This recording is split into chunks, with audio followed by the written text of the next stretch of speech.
नमस्कार, एक बार फिर से स्वागत है आपका मेरे यूट्यूब चैनल पे।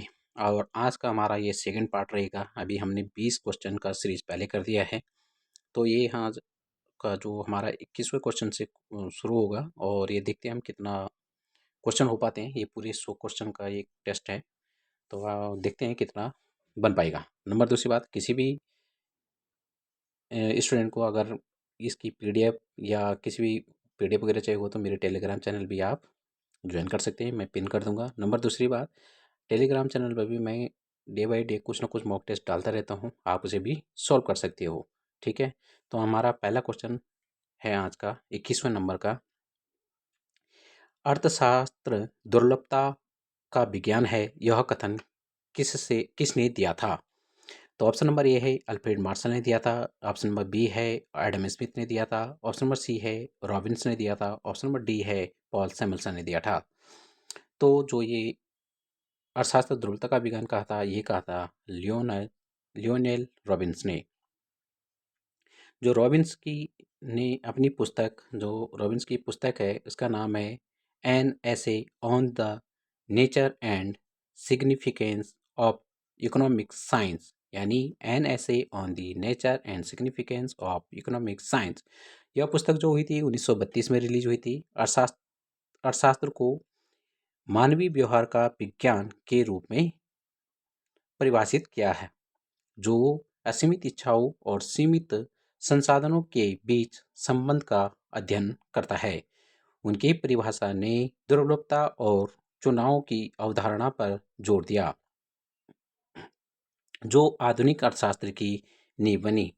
नेक्स्ट क्वेश्चन हमारा उपयोगिता। कभी आ जाता क्वेश्चन की उपयोगिता क्या है या उपयोगिता का क्या अर्थ है, यानी यूटिलिटी। ऑप्शन नंबर ए है किसी वस्तु की कीमत। ऑप्शन नंबर बी है किसी वस्तु के उत्पादन की लागत। ऑप्शन नंबर सी है किसी वस्तु में मानवीय इच्छाओं को संतुष्ट करने की शक्ति। ऑप्शन नंबर डी है किसी वस्तु की उपलब्धता। तो इसका सही आंसर हो जाएगा option number C, right answer हो जाएगा। किसी वस्तु की किसी वस्तु में मानवीय इच्छाओं को संतुष्ट करने की शक्ति को शक्ति। ठीक है, अब महत्वपूर्ण इसके तथ्य हैं जो उस पर डिस्कस करते हैं। उपयोगिता अर्थशास्त्र में किसी वस्तु या सेवा में निहित उस शक्ति को संदर्भित करती है जो उपभोक्ता की किसी इच्छा या आवश्यकता को संतुष्ट कर सकती है। यह व्यक्तिपरक होती है, यानी एक ही वस्तु अलग अलग व्यक्तियों के लिए अलग अलग उपयोगिता रख सकती है। उपयोगिता की अवधारणा उपभोक्ता व्यवहार और मांग के सिद्धांत को समझने के लिए महत्वपूर्ण है। क्वेश्चन नंबर 23 होगा, सीमांत उपयोगिता क्या है? ऑप्शन नंबर ए है किसी वस्तु की कुल उपयोगिता। ऑप्शन नंबर बी है किसी वस्तु की अंतिम इकाई से प्राप्त उपयोगिता। ऑप्शन नंबर सी है किसी वस्तु की अतिरिक्त इकाई का उपभोग करने से कुल उपयोगिता में होने वाला परिवर्तन। ऑप्शन नंबर डी है किसी वस्तु के उपभोग से प्राप्त औसत उपयोगिता। तो इसका राइट आंसर हो जाएगा ऑप्शन नंबर सी है किसी वस्तु की अतिरिक्त इकाई का उपभोग करने से कुल उपयोगिता में होने वाला परिवर्तन। बात करते हैं हम सीमांत उपयोगिता। किसी वस्तु की एक अतिरिक्त इकाई का उपभोग करने से कुल उपयोगिता में होने वाली वृद्धि है। अर्थशास्त्र में घटती सीमांत उपयोगिता का नियम law of diminishing marginal utility कहता कहता है कि जैसे जैसे एक व्यक्ति किसी वस्तु की अधिक इकाइयों का उपभोग करता है, हर अतिरिक्त इकाई से मिलने वाली संतुष्टि या उपयोगिता कम हो जाती है। अब बात करते हैं हम कुल उपयोगिता, यानी टोटल यूटिलिटी क्या है। ऑप्शन नंबर ए है किसी वस्तु की एक इकाई से प्राप्त संतुष्टि। ऑप्शन नंबर बी है किसी वस्तु की विभिन्न इकाइयों के उपभोग से प्राप्त कुल संतुष्टि। ऑप्शन नंबर सी है किसी वस्तु की लागत। ऑप्शन नंबर डी है सीमांत उपयोगिता में परिवर्तन। इसका राइट आंसर हो जाएगा ऑप्शन नंबर बी, किसी वस्तु की विभिन्न इकाइयों के उपभोग से प्राप्त कुल संतुष्टि। अब इसमें देखते हैं हम कुछ महत्वपूर्ण फैक्ट। कुल उपयोगिता किसी वस्तु या सेवा की सभी इकाइयों के उपभोग से प्राप्त कुल संतुष्टि या लाभ है। यह विभिन्न इकाइयों की सीमांत उपयोगिता का योग होता है। जब सीमांत उपयोगिता शून्य हो जाती है तो कुल उपयोगिता अधिकतम होती है। नेक्स्ट क्वेश्चन है उदासीनता वक्र क्या दर्शाता है, यानी इनडिफरेंस कर्व। ऑप्शन ए है उपभोक्ता की आय, ऑप्शन नंबर बी है दो वस्तुओं के वे विभिन्न संयोजन जो उपभोक्ता को समान स्तर की संतुष्टि देते हैं, सी है उपभोक्ता के लिए उपलब्ध वस्तु की सीमा, ऑप्शन नंबर डी है उत्पादन की लागत। तो इसका सही आंसर हो जाएगा ऑप्शन नंबर बी, दो वस्तुओं के वे विभिन्न संयोजन जो उपभोक्ता को समान स्तर की संतुष्टि देते हैं। अब बात करते हैं उदासीनता वक्र। दो वस्तु के विभिन्न संयोजन का एक ग्राफिकल प्रतिनिधित्व है जो एक उपभोक्ता को समान स्तर की उपयोगिता या संतुष्टि प्रदान करते हैं। इसका अर्थ है उपभोक्ता इस वक्र पर किसी भी बिंदु पर उदासीन है। उदासीनता वक्र आमतौर पर मूल बिंदु के प्रति उत्तल यानी कॉन्वेक्स टू दी ओरिजिन होते हैं, कभी कभी कभी भी एक दूसरे को नहीं काटते हैं। अब एक उच्च उदासीनता वक्र संतुष्टि के एक उच्च स्तर का प्रतिनिधित्व करता है। अब बात आती है आय रेखा यानी बजट लाइन क्या दर्शाती है। ऑप्शन नंबर ए है उपभोक्ता की कुल आय, ऑप्शन नंबर बी है दो वस्तुओं के वे विभिन्न संयोजन जिन्हें उपभोक्ता अपनी दी गई आय और वस्तुओं की कीमतों पर खरीद सकता है, ऑप्शन नंबर सी है उपभोक्ता की बचत, ऑप्शन नंबर डी है उपभोक्ता का ऋण। तो सही आंसर होगा ऑप्शन नंबर बी, दो वस्तुओं के वे विभिन्न संयोजन जिन्हें उपभोक्ता अपनी दी गई आय और वस्तुओं की कीमत पर खरीद सकता है। देखते हैं हम आय रेखा जिसे मूल्य रेखा भी कहा जाता है, दो वस्तुओं के उन सभी संभावित संयोजनों का प्रतिनिधित्व करती है जिन्हें एक उपभोक्ता अपनी दी गई आय और वस्तुओं की वर्तमान कीमतों पर खरीद सकता है। यह उपभोक्ता की क्रय शक्ति की सीमा को दर्शाती है। आय में परिवर्तन या वस्तुओं की कीमत में परिवर्तन आय रेखा को स्थानांतरित कर सकती है या कर सकता है। बात करते हैं हम उपभोक्ता संतुलन कहाँ प्राप्त होता है। तो उपभोक्ता संतुलन कहाँ प्राप्त होता है। ऑप्शन नंबर ए है जहाँ आय रेखा उदासीनता वक्र को काटती है, ऑप्शन नंबर बी है उदासीनता वक्र आय रेखा को स्पर्श करती है, ऑप्शन नंबर सी है जहाँ आय रेखा वाई एक्स को काटती है, ऑप्शन नंबर डी है उदासीनता वक्र एक्स एक्स को काटती है। तो ऑप्शन नंबर बी इसका राइट आंसर हो जाएगा, जहाँ उदासीनता वक्र आय रेखा को स्पर्श करती है। बात करते हैं हम उपभोक्ता संतुलन वह स्थिति है जहां एक उपभोक्ता अपनी दी गई आय और बाजार कीमतों पर वस्तुओं और सेवाओं के उपभोग से अधिकतम संतुष्टि प्राप्त करता है। उदासीनता वक्र विश्लेषण में यह तब होता है जब आय रेखा उच्चतम संभव उदासीनता वक्र को स्पर्श करती है। इस बिंदु पर दो वस्तुओं के बीच प्रतिस्थापन की सीमांत दर मार्जिनल रेट ऑफ सब्स्टिट्यूशन दोनों वस्तु की कीमत अनुपात यानी प्राइस रेशियो के बराबर होती है। अब बात करते हैं हम क्वेश्चन नंबर 28 की, सामान्य वस्तुएं यानी नॉर्मल गुड्स क्या हैं।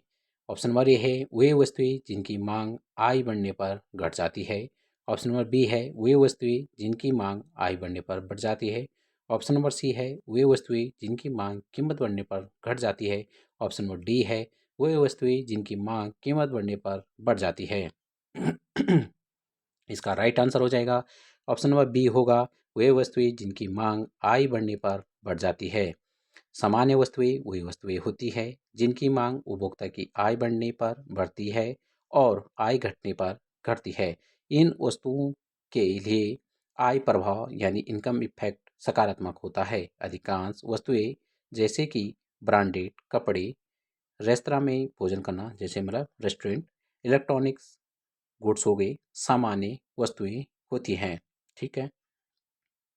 क्वेश्चन नंबर 29वां है निम्न निम्न स्तरीय वस्तुएं यानी क्या हैं, इन्फीरियर गुड्स क्या हैं। ए है ऑप्शन नंबर ए है वे वस्तुएं जिनकी मांग आय बढ़ने पर बढ़ जाती है, ऑप्शन नंबर बी है वे वस्तुएं जिनकी मांग आय बढ़ने पर घट जाती है, ऑप्शन नंबर सी है वे वस्तुएं जिनकी कीमत बढ़ने पर मांग घट जाती है, ऑप्शन नंबर डी है वे वस्तुएं जिनकी कीमत बढ़ने पर मांग बढ़ जाती है। ऑप्शन नंबर बी इसका राइट आंसर है वे वस्तुएं जिनकी मांग आय बढ़ने पर घट जाती है। अब बात करते हैं हम निम्न स्तरीय वस्तुएं यानी इन्फीरियर गुड्स वे वस्तुएं होती है जिनकी मांग उपभोक्ता की आय बढ़ने पर घट जाती है और आय घटने पर पड़ जाती है। इन वस्तुओं के लिए आय प्रभाव नकारात्मक होता है। उदाहरण में आमतौर पर सस्ते ब्रांडेड उत्पाद, सार्वजनिक परिवहन, यदि कोई व्यक्ति आय बढ़ने पर निजी वाहन खरीद ले, आदि शामिल हो सकते हैं। अब बात करते हैं हम, क्वेश्चन नंबर 30 होगा, गिफिन वस्तुएं। ऑप्शन नंबर ए है सामान्य वस्तुएं जिनकी मांग आय बढ़ने पर बढ़ती है। ऑप्शन नंबर बी है वे निम्न स्तरीय वस्तुएं जिनकी कीमत बढ़ने पर मांग बढ़ जाती है। ऑप्शन नंबर सी है वे विलासिता वस्तुएं जिनकी कीमत बढ़ने पर मांग घट जाती है। ऑप्शन नंबर डी है वे वस्तुएं जिनकी कीमत घटने पर मांग बढ़ जाती है। Option number B right answer हो जाएगा, वे वस्तुएं जिनकी कीमत बढ़ने पर मांग बढ़ जाती है।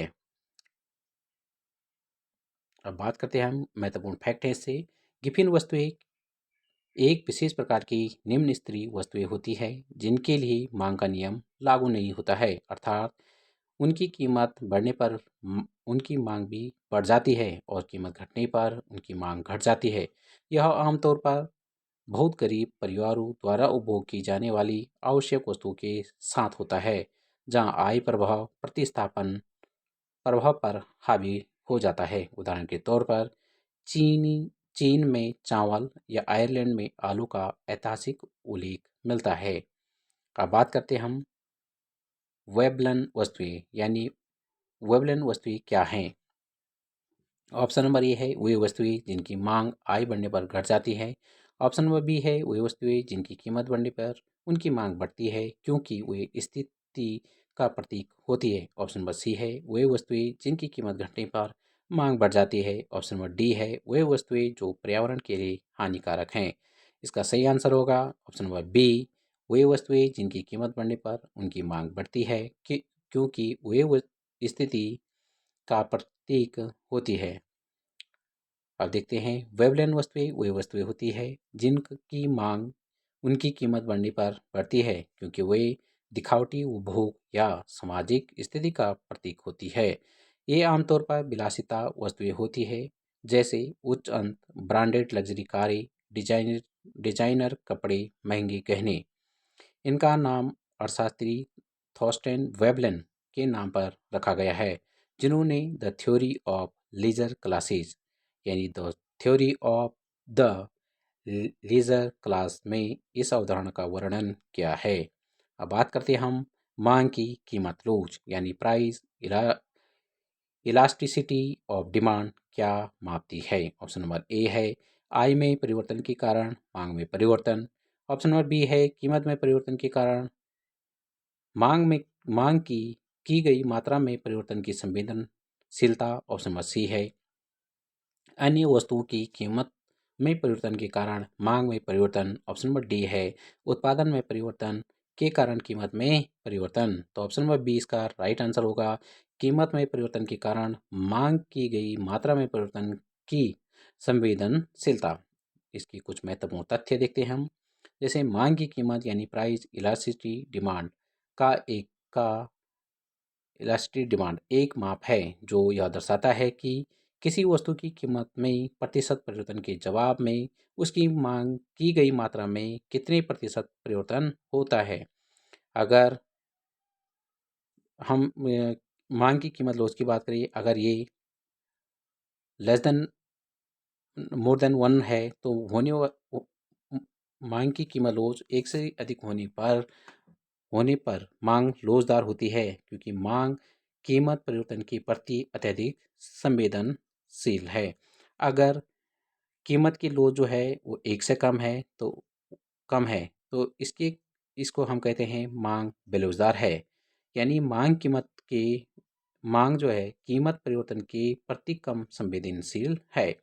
अगर कीमत की लोच जो है बराबर है एक के, तो होने पर जब मांग की कीमत रोज एक के बराबर होती है तो होने पर मांग इकाई लोचदार होती है। और जब पूर्णतः लोचदार मांग में यानी कीमत यानी हम क्या बात करें, मांग की कीमत लोच अगर अनंत होगी तो वहाँ पूर्ण बेरोजगार मांग में कीमत की लोचदार में मांग की कीमत में लोचदार बराबर 0 होता है। यानी मांग की कीमत लोच क्या हो जाती है, 0 के बराबर होती है। अब बात करते हैं क्वेश्चन नंबर 33वां है, यदि किसी वस्तु की मांग की कीमत लोच इकाई से अधिक है, यानी एक से अधिक है, तो मांग कैसी होगी। अभी हमने ऊपर इसके बारे में थोड़ा बहुत देखा था। ऑप्शन नंबर ए है बेरोजगार होगी, ऑप्शन नंबर बी है लोजदार होगी, ऑप्शन नंबर सी है इकाई लोजदार, ऑप्शन नंबर डी है पूर्णतः बेरोजगार। इसका सही आंसर होगा बेरोजगार, यानी सॉरी ऑप्शन नंबर बी होगी लोचदार। अब बात करते हैं, जब मांग की कीमत लोच इकाई से अधिक होती है, तो इसका मतलब है कि कीमत एक छोटे से प्रतिशत परिवर्तन के कारण मांग की गई मात्रा में एक बड़ा प्रतिशत परिवर्तन होता है। नेक्स्ट है, ऐसे मामलों में उपभोक्ता कीमत के प्रति बहुत संवेदनशील होते हैं और कीमत में मामूली वृद्धि से मांग में महत्वपूर्ण गिरावट आ सकती है। यह आमतौर पर उन वस्तुओं के लिए होती है या होता है जिनके कई विकल्प उपलब्ध होते हैं या जो विलासिता की वस्तुएं होती हैं। बात करते हैं हम, यदि किसी वस्तु की मांग की कीमत लोच इकाई से कम है, तो मांग कैसी होगी। ऑप्शन नंबर ए है बेलोचदार, ऑप्शन नंबर सी बी है लोचदार, ऑप्शन नंबर सी है इकाई लोचदार, ऑप्शन नंबर डी है पूर्णतः लोचदार। इसका सही आंसर होगा ए बेलोचदार। जब मांग की कीमत लोच इकाई से कम होती है, तो इसका मतलब है कि कीमत में एक बड़ा प्रतिशत परिवर्तन होने पर भी मांग की गई मात्रा में छोटा प्रतिशत परिवर्तन होता है। ऐसे मामलों में उपभोक्ता कीमत के प्रति कम संवेदनशील होते हैं। यह आमतौर पर आवश्यक वस्तुओं जैसे नमक, दवाइयाँ या उन वस्तुओं के लिए होता है जिनके बहुत कम विकल्प उपलब्ध होते हैं। अब नेक्स्ट बात करते हैं हम, मांग की आइलोज यानी इनकम इलास्टिसिटी ऑफ डिमांड क्या मापती है। ऑप्शन नंबर ए है कीमत में परिवर्तन के कारण मांग में परिवर्तन, ऑप्शन नंबर बी है आय में परिवर्तन, आय में प्रतिशत परिवर्तन के कारण मांग की गई मात्रा में प्रतिशत परिवर्तन, ऑप्शन नंबर सी है संबंधित वस्तुओं की कीमत में परिवर्तन के कारण मांग में परिवर्तन, ऑप्शन नंबर डी है उत्पादन में परिवर्तन के कारण आय में परिवर्तन। तो ऑप्शन नंबर 20 का राइट आंसर हो जाएगा आय में प्रतिशत परिवर्तन के कारण मांग की गई मात्रा में प्रतिशत परिवर्तन होता है। अब बात करते हैं मांग की आय लोच। यह मापती है कि उपभोक्ता की आय प्रतिशत परिवर्तन के जवाब में किसी वस्तु की मांग की गई मात्रा में कितने प्रतिशत का परिवर्तन होता है, ये दिखाता है। अब इसका एक इन्होंने यहाँ पे एक छोटे से एग्जांपल कैसे कैसे दे रखे हैं, जैसे सामान्य वस्तुएं में क्या होती है, ठीक है आई ई डी, ठीक है। तो मांग के लोच के बारे में, जैसे जैसे अगर वाई ई डी 0 से बड़ा होता है तो सामान्य वस्तुएं होती है। जैसी वाई ई डी का स्तर जो है 0 से कम हो जाता है तो निम्न स्तरीय वस्तुएं होती है, और जैसी वाई ई डी 1 से अधिक होती है तो विलासिता वस्तुएं होती हैं। तो इसके बारे में अभी हमने ऊपर ही पढ़ा था। मांग की आड़ी लोच यानी cross price elasticity of demand क्या मापती है। अपनी कीमत में, ऑप्शन नंबर ए है अपनी कीमत में परिवर्तन के कारण मांग में परिवर्तन, ऑप्शन नंबर बी है आय में परिवर्तन के कारण मांग में परिवर्तन, ऑप्शन नंबर सी है एक वस्तु की कीमत में प्रतिशत परिवर्तन के कारण दूसरी वस्तु की मांग की गई मात्रा में प्रतिशत परिवर्तन, ऑप्शन नंबर डी है उत्पादन में परिवर्तन के कारण मांग में परिवर्तन। तो ऑप्शन नंबर सी इसका राइट आंसर है। बात करते हैं हम मांग की आड़ी लोच की परिभाषा देखते हैं। तो मांग की आड़ी लोच cross price elasticity of demand, यानी यह मापती है कि एक वस्तु की कीमत में प्रतिशत परिवर्तन के जवाब में किसी अन्य वस्तु की मांग की गई मात्रा में कितने प्रतिशत परिवर्तन होता है। अब बात करते हैं हम कि मांग की आड़ी लोच अगर 0 से अधिक है तो स्थानापन्न वस्तुएं होंगी जैसे चाय और कॉफ़ी। अगर मांग की आड़ी लोच 0 से कम है तो पूरक वस्तुएं होंगी जैसे कार और पेट्रोल। अगर मांग की आड़ी लोच यानी XED जो बराबर है 0 की तो ये होंगी असंबंधित वस्तुएं यानी अनरिलेटेड गुड्स। अब बात करते हैं हम स्थानापन्न वस्तुएं। सब्स्टिट्यूट गुड्स क्या हैं? ऑप्शन नंबर ए है वे वस्तुएं जिनका एक साथ उपभोग किया जाता है। ऑप्शन नंबर बी है वे वस्तुएं जिनका एक के स्थान पर दूसरे का उपभोग किया जा सकता है। ऑप्शन नंबर सी है वे वस्तुएं जिनकी कीमत बढ़ने पर मांग घटती है। ऑप्शन नंबर डी है वे वस्तुएं जिनकी कीमत घटने पर मांग बढ़ती है। तो ऑप्शन नंबर बी इसका राइट आंसर होगा। वे वस्तुएं जिनका एक स्थान पर दूसरे दूसरे का उपभोग किया जा सकता है। बात करते हैं हम स्थानापन्न वस्तुएं क्या होती हैं। स्थानापन्न वस्तुएं वे वस्तुएं होती है जिनका उपयोग एक दूसरे के स्थान पर समान या समान आवश्यकता को पूरा करने के लिए किया जा सकता है। जैसे एक स्थानापन्न वस्तु की कीमत बढ़ती है, दूसरी स्थानापन्न वस्तु की मांग बढ़ जाती है। उदाहरण के लिए जैसे चाय और कॉफी, कोक या पेप्सी, इनके लिए मांग की आड़ी लोच सकारात्मक यानी मांग की जो आड़ी लोच होगी ये मोर देन 0 होती है। अब बात करते हैं हम पूरक वस्तुएं। पूरक वस्तुएं क्या हैं? पूरक वस्तुएं ऑप्शन नंबर ए है वे वस्तुएं जिनका एक के स्थान पर दूसरे का उपभोग किया जा सकता है। ऑप्शन नंबर बी वे वस्तुएं जिनका एक एक साथ उपभोग किया जा सकता है। ऑप्शन नंबर सी है वे वस्तुएं जिनकी कीमत बढ़ने पर मांग बढ़ती है। ऑप्शन नंबर डी है वे वस्तुएं जिनकी कीमत घटने पर मांग घटती है। ऑप्शन नंबर बी इसका राइट आंसर हो जाएगा। वे वस्तुएं जिनका एक साथ उपभोग किया जाता है। अब बात करते हैं हम पूरक वस्तुओं के बारे में। पूरक वस्तुएं वे वस्तुएं होती है जिनका उपभोग आमतौर पर एक साथ किया जाता है क्योंकि एक उपयोगिता दूसरे के बिना कम होती है। जैसे जैसे एक पूरक वस्तु की कीमत बढ़ती है, दूसरी पूरक वस्तु की मांग घट जाती है। उदाहरण कार और पेट्रोल, पेन और स्याही, कंप्यूटर और सॉफ्टवेयर, यानी इनके लिए मांग की आड़ी लोच नकारात्मक हो जाती है यानी जीरो नकारात्मक होती है। अब बात करते हैं हम उत्पादन फलन प्रोडक्शन फंक्शन क्या दर्शाता है। ऑप्शन नंबर ए है किसी फर्म की कुल लागत। ऑप्शन नंबर बी है आगतु इनपुट्स और निर्गतु आउटपुट्स के बीच भौतिक संबंध। ऑप्शन नंबर सी है किसी वस्तु की बाजार कीमत। ऑप्शन नंबर डी है किसी फर्म का लाभ। तो अब हमारा नेक्स्ट क्वेश्चन इसका आंसर हो जाएगा सही। ऑप्शन नंबर बी होगा आगतु और निर्गतु के बीच भौतिक संबंध। अब बात करते हैं हम उत्पादन फलन। उत्पादन फलन एक तकनीकी संबंध है जो दिखाता है कि उपलब्ध प्रौद्योगिकी के दिए गए स्तर के साथ विभिन्न आगतों जैसे श्रम, पूंजी, भूमि के संयोजनों का उपयोग करके अधिकतम कितनी मात्रा में उत्पादन यानी निर्गत किया जा सकता है। यह बताता है कि उत्पादन प्रक्रिया में आगतों को निर्गतों में कैसे बदला जाता है। उदाहरण Q is equal to F होगा तो L और K, जहाँ Q उत्पादन है और L श्रम है और K क्या है? पूंजी है। अब बात करते हैं हम अल्पकाल शॉर्ट रन यानी अल्पकाल में एक उत्पादक क्या बदल सकता है। ऑप्शन ए सभी आगत को। ऑप्शन नंबर बी केवल परिवर्तनीय आगत को यानी वेरिएबल इनपुट्स को। केवल स्थिर आगत को यानी फिक्स्ड इनपुट्स या कुछ भी नहीं। तो ऑप्शन नंबर बी होगा राइट आंसर केवल परिवर्तनीय आगत को।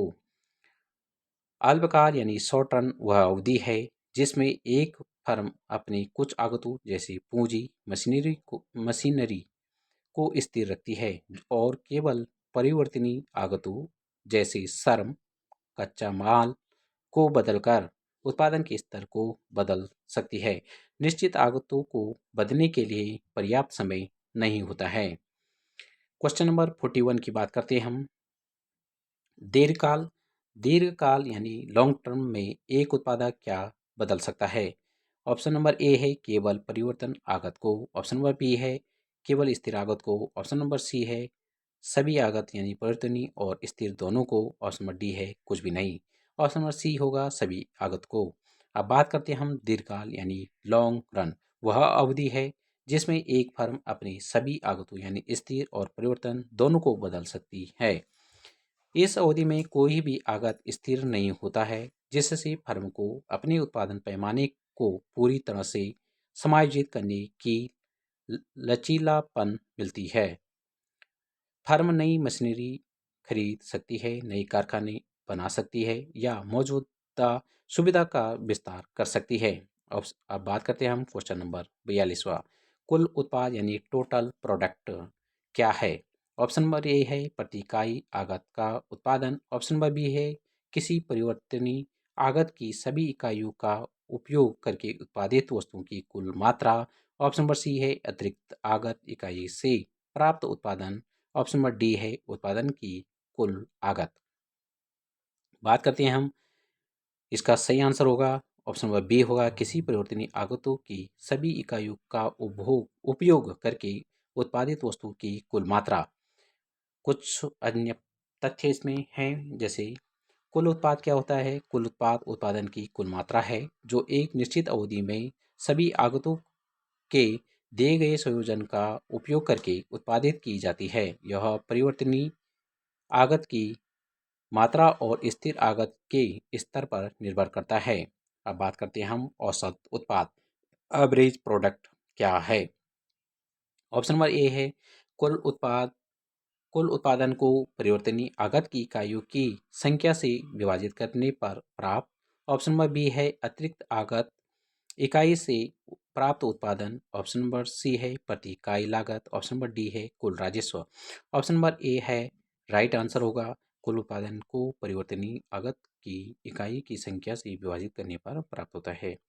औसत उत्पाद यानी प्रति इकाई परिवर्तनीय आगत का उत्पादन है। इसकी गणना कुल उत्पाद को परिवर्तनीय आगत जैसे श्रम की इकाइयों की संख्या की कुल इकाइयों से विभाजित करके की जाती है। जैसे होता है टोटल यानी AP is equal to TP अप से अपॉन अलाई, है ना? यह परिवर्तनीय आगत की उत्पादकता का एक माप है। अब बात करते हैं हम सीमांत उत्पाद यानी मार्जिनल प्रोडक्ट प्रोडक्ट क्या है? ऑप्शन नंबर ए है कुल उत्पादन। ऑप्शन नंबर बी है प्रति इकाई आगत का उत्पादन। ऑप्शन नंबर सी है परिवर्तनीय आगत की एक अतिरिक्त इकाई का उपयोग करने से कुल उत्पाद में होने वाला परिवर्तन। ऑप्शन नंबर डी है उत्पादन की कुल लागत। ऑप्शन नंबर सी होगा इसका राइट आंसर परिवर्तनीय आगत की एक अतिरिक्त इकाई का उपयोग करने से कुल उत्पाद में होने वाला परिवर्तन। अब महत्वपूर्ण तथ्य इससे रिलेटेड हैं। सीमांत उत्पाद यानी परिवर्तनीय आगत जैसे श्रम की एक अतिरिक्त इकाई का उपयोग करने से कुल उत्पाद में होने वाली वृद्धि है। यह बताता है कि एक अतिरिक्त श्रमिक को काम पर रखने या अतिरिक्त मशीन का उपयोग करने से उत्पादन में कितनी वृद्धि होगी। घटते प्रतिफल का नियम यह बताता है कि एक निश्चित बिंदु के बाद परिवर्तनीय आगत की अतिरिक्त इकाइयों को जोड़ने से सीमांत उत्पाद घटता जाता है। अब बात करते हैं हम क्वेश्चन नंबर 45। घटते प्रतिफल का नियम क्या बताता है?